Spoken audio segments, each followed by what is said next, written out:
ግንቦት 6 2018 ዓ.ም የፕሮፌሰር አስራት ወልደየስ 27ኛ ሙት ዓመት መታሰቢያ ከ1933 ነጻነት በኋላ የተገኙ የመጀመሪያ ቀዶ ጥገና ሕክምና ፕሮፌሰር ናቸው። የጥቁር አንበሳ ሆስፒታልን በማቋቋምና በአዲስ አበባ ዩኒቨርሲቲ የሕክምና ትምህርትን ያደራጁ የሀገራችን ድንቅ ሐኪም ነበሩ። በ1983 የኤርትራን የመገንጠል አዝማሚያ የቋንቋ ዘር ተኮር ፌዴራሊዝምን ኢትዮጵያ እንዳሳሳ በጽኑ የሞገቱ አርቆ አሳቢ ነበሩ።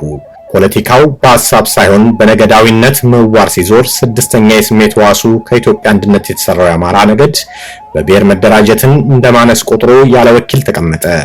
ግን በወቅቱ በብሔር ለተቧደኑ እንጂ ነገድ ዘለሎች የድሮ ስርዓት ናፋቂነት፣ ትምክተኝነትና ነፍጠኝነት ነበርና አማራዎች እየተለዩ በየቦታው ታደኑ፣ ተፈናቀሉ፣ ተገደሉ።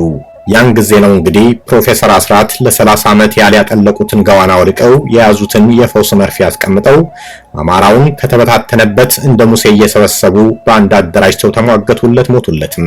ስንቱን በሙያቸው በታደጉበት ምድር አማራ ጠሎቹ የትግሬ ነጻ አውጪ ባለ ጊዜዎች ሕክምና እንዳያገኙ ከለከሏቸው።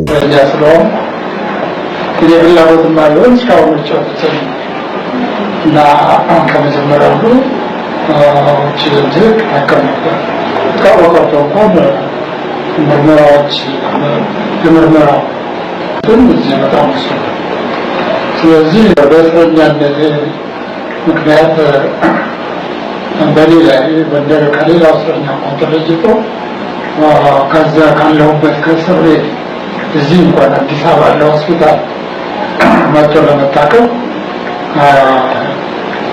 ሌላ ሲደርስ ብዙ ጊዜ ነው። በመጨረሻም ህመማቸው ጸንቶ መዳን ከማይችሉበት ደረጃ ሲደርስ ጠብቀው ወደ ውጭ ሄደው እንዲታከሙ ፈቅደናል አሉ። ዳሩ ከረፈደውንና በዩናይትድ ስቴትስ ሂውስተን በሚገኘው ቅዱስ ሉቃስ ኤጲስቆጶስ ሆስፒታል በሕክምና ሲረዱ ቆይተው ግንቦት 6 ቀን 1991 ዓ.ም ወይንም እንደ አውሮፓውያን አቆጣጠር ሜይ 14 ቀን 1999 ከዚህ ዓለም ድካም አረፉ። ፕሮፌሰር ለኢትዮጵያ ለአማራ ሕዝብና ለሕክምናው ዘርፍ ባበረከቱት ከፍተኛ አስተዋጽኦ ሁልጊዜም ሲታወሱ ይኖራሉ። ጀግና እያደር ዘመንን እየቀደመ ይፈጠራል። ልክነቱም በነገ ትከሻ ላይ የበለጠ ይሰፋል። ለኖረበት ዘመን ማህበረሰብም ምልክት ይሆናል። አንደበት ላጣ ሕዝብ ካልተናገሩለት ወንጀል አይሆንም ወይ ወገኑ ነው ማለት። ፕሮፌሰር አስራት ወልደየስ ቀድሞ ያፈራ ዛፍ። የተከበሩ ፕሬዝዳንት፣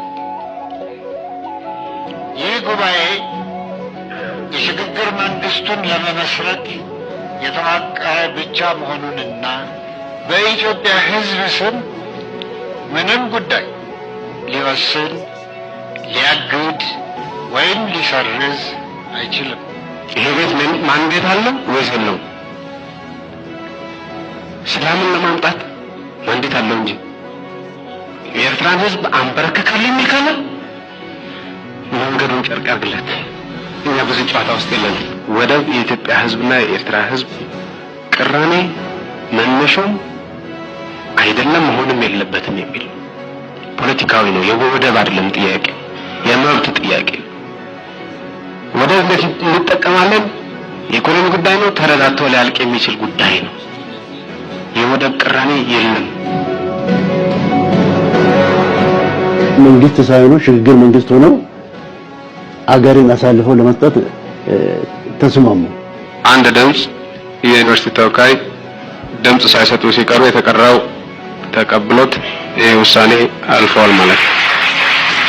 አገርን አሳልፈው ፓርላማ ሳቅ ብዙ ሳይወያይበት ምንም ሳይደረግ አንድን አገር ነፃ አገር አሳልፎ መንግስት ያልሆነ ገና ሽግግር ላይ ያለ አገርን አሳልፎ መስጠት ይችላል?